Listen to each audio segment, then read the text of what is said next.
Hi, I'm Brenda Hall with Family Tree Counseling Associates. Today I want to talk to you about your inner child. We were all once children, and we still have that child living within us. But most adults are quite unaware of this. And this lack of consciousness related to our own inner child is precisely where many of our behavioral, emotional, and relationship difficulties stem from. Everybody has an inner child. Our inner child represents the childlike capacity for innocence, wonder, awe, joy, sensitivity, and playfulness. But it also holds our accumulated hurts, traumas, fears, and angers. Remaining unconscious is what empowers the dissociated inner child to take possession of the personality at times, to overpower the will of the adult. So we're living our life from the emotional standpoint versus the logical adult standpoint. The often frustrated primal needs of the inner child for love, acceptance, protection, nurturance, and understanding remain the same today as when we were children. As pseudo-adults, we attempt to force others in fulfilling these infantile needs for us, but that is doomed for failure. What we didn't sufficiently receive in the past from our parents as children must be confronted in the present. Painful as it may be, the past traumas, sadness, disappointments, and depression can't be changed. But we can help heal it. Becoming an adult means swallowing this big bitter pill that unfortunately for most of us, certain infantile needs were not met, maliciously or not, by our imperfect parents or caretakers. And they never will be. No matter how good, smart, attractive, or loving that we become, those days are over. What was done cannot be undone. We should not, as adults now, expect others to meet all of these unfulfilled childhood needs. They can't. It's impossible.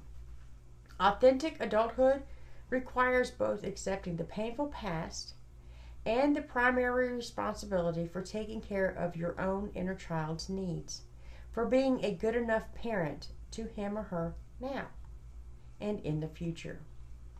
So, how do we become aware of and meet our inner child? Well, first, one has to become aware that the inner child even exists. We need to learn to take our inner child seriously and to consciously communicate with that little girl or little boy within. To listen to how he or she feels and to what he or she needs from us here and now. It's very important to start awakening to the truth that there is nothing inherently wrong with our being. It is our relationship with ourself and with life that is dysfunctional. And that relationship was formed early in childhood. We have to become aware that we have the power to change the relationship with ourselves.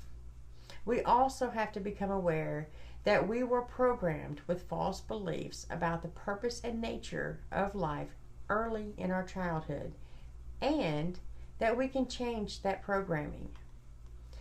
We also need to become aware that we have emotional wounds from childhood and that it is possible to get in touch with and heal enough to stop them from dictating how we are living our lives today.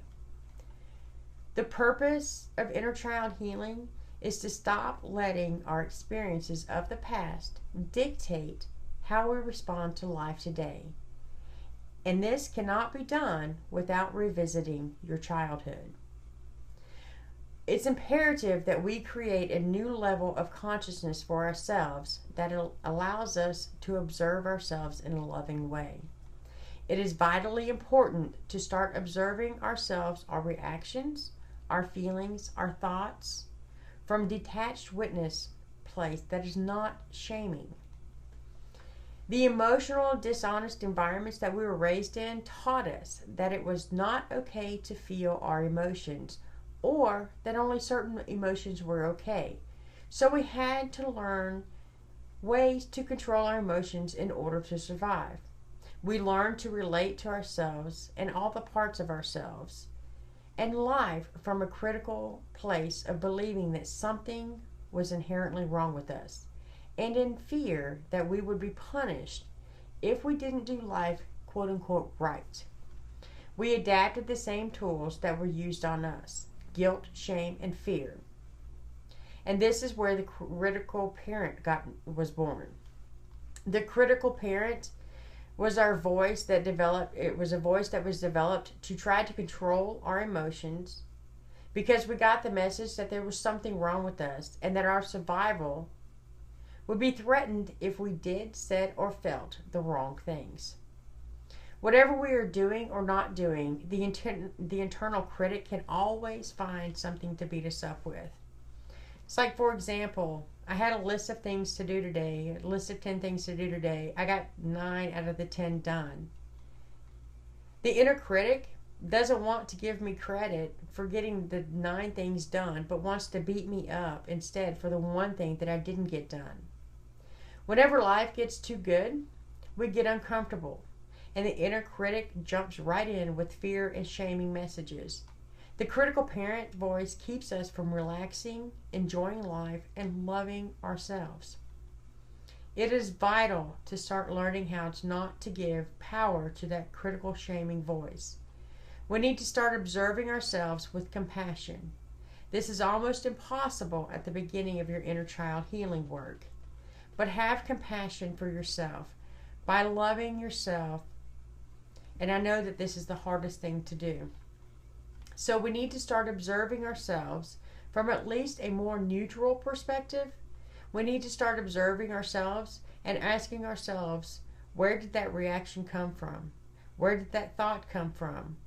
Why am I feeling this way? What does this remind me of from my past?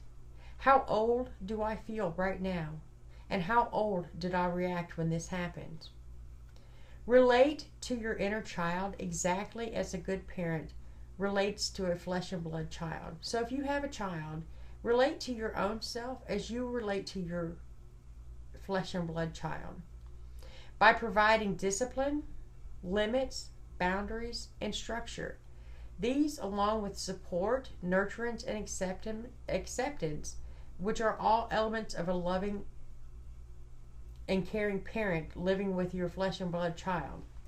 By initiating and maintaining an ongoing dialogue between the two, a reconciliation between the inner child and the mature adult can be reached. A new, mutually beneficial, cooperative, symbolic relationship can be created, in which sometimes conflicting needs of both the adult self and the inner child can be creatively satisfied. Learning to have internal boundaries is a dynamic process that involves 3 distinctively different but immensely interconnected spheres of work. The purpose of the work is to change our ego programming, to change our relationship with ourselves by changing our emotional and behavioral defense system into something that works to open us up to receive love instead of sabotaging ourselves because of our deep belief that we don't deserve love. The first boundary that we need to start setting internally is with the wounded, dysfunctional program part of ourselves. You need to start saying no to the inner voices that are shaming and judgmental. The disease from a black and white, right and wrong kind of thinking. It speaks in absolutes. You always screw up. You never will be a success. These are lies. We don't always screw up, and we may never be a success according to our parents or society's dysfunctional definition of success. But that is because our heart and soul do not resonate with those definitions.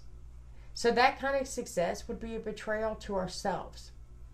We need to consciously change our definition so that we can stop judging ourselves against someone else's screwed up value system.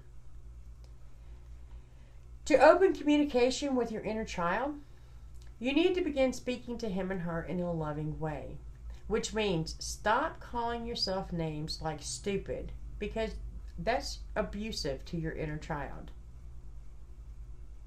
Do not do non-dominant hand writing, painting, and drawing, because this opens up a different part of your brain and allows your inner child to be creative. Also, listen to music, make collages, take your inner child to this toy store. Anything that allows your inner child to come out to play. At first, your inner child probably won't trust you, and for good reason. Eventually, you'll start building some trust. If you treat yourself with 1/10 of the compassion that you would an abused puppy who came into your care, you will be loving yourself much more. It is very important that we begin to understand and learn and nurture and love our inner children, because our inner children, even though we're adults, they're running around making the emotional decisions that we have in our life. If you haven't subscribed to our YouTube channel, Family Tree Counseling, go ahead and do so. We have a lot of videos that are coming out that are very helpful, and I'll have more videos coming out about your inner child. Also, visit us on the web, familytreecounseling.com. And we also, on Tuesday nights, have a live feed starting at 8:30 Eastern, except for the third Tuesday of the month, which it will be at 9 o'clock then. Join us, because members of Family Tree Counseling Associates will be there live to answer your questions that are sent in via the live chat. My name is Brenda Hall, once again, and thanks for watching.